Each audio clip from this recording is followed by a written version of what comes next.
সে যুগে দুটো পরিভাষা ছিল।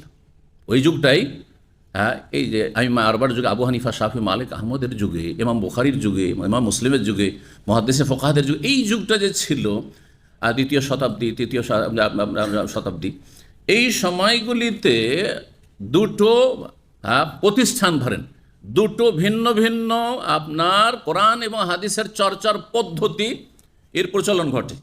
একটি হচ্ছে আহলুল হেজাজদের তরিকা, তারিকাত আহলুল হেজাজ, মক্কা মদিনার ওলামাদের তরিকা। আরেকটি হচ্ছে তারিকাত আহলির রায় বা তারিকাত আহলুল হেজাজ হচ্ছে আহলুল হাদিস, তারিকাত আহলুল হাদিস বলা হইতো।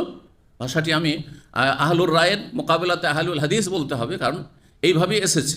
ইমাম তিরমিজি রাহমাহুল্লাহ, তিরমিজি যদি একটু গভীরভাবে পড়েন তো মেলা জায়গাতে তিনি বলেছেন হাজা কওল আহলির রায়, এটি হচ্ছে যারা ব্যক্তি মতকে প্রাধান্য দিয়ে থাকে আহলুর রায় তাদের মত, আর এটি হচ্ছে আহলুল হাদিসদের মত, মানে যারা কোরআন সুন্নাহকে হাদিসকে প্রাধান্য দিয়ে থাকে তাদের মত। তাহলে দুটো মাদ্রাসা, দুটো প্রতিষ্ঠান যেন কায়েম হচ্ছে। একদল কোরআন সুন্নাহর দলিলকে প্রাধান্য দিয়ে থাকে, হাদিস চর্চাকে প্রাধান্য দিয়ে থাকে, আর একদল কিয়াস যুক্তিকে হাদিসের ওপর অনেক সময় প্রাধান্য দিয়ে থাকে, সবসময় নয় কিন্তু অনেক জায়গাতে না, এটা যুক্তির খেলাফ হয়ে যাচ্ছে, কিয়াসে জলির খেলাফ হয়ে যাচ্ছে, সুতরাং সহি সহি হাদিস পরিত্যক্ত তাদের কাছে। অথবা হাদিসের চর্চা নেই, হাদিসের জন্য সফর নাই, শুধু যুক্তি দিয়েই যুক্তি দিয়েই ফতোয়া দেওয়া, যার ফলে যখন হাদিসের চর্চা অনেক বেশি হইতে লাগলো তখন হাদিস বিরোধী অনেক ফতোয়া হয়ে গেল, হাদিস বিরোধী অনেক ফতোয়া হয়ে গেল। তো ইমাম বুখারী রাহমাহুল্লাহর জামানায় তখন তিনি দেখলেন যে এরা তো সহি সহি হাদিসের খেলাফ তারা ফতোয়া দিয়ে থাকে।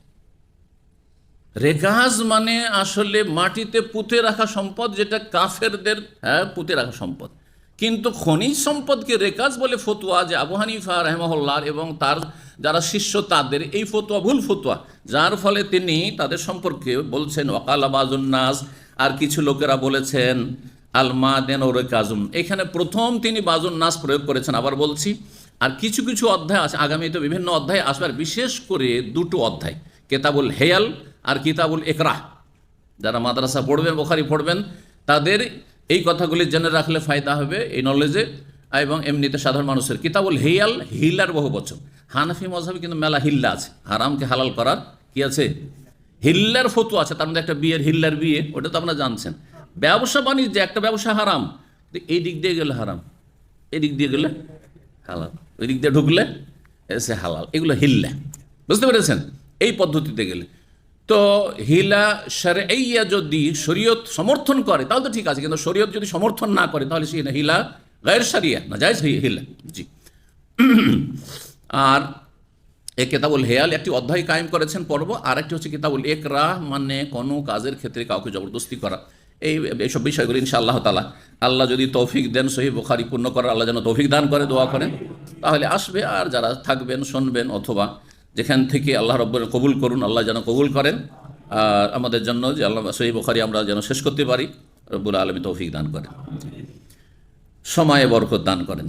জি।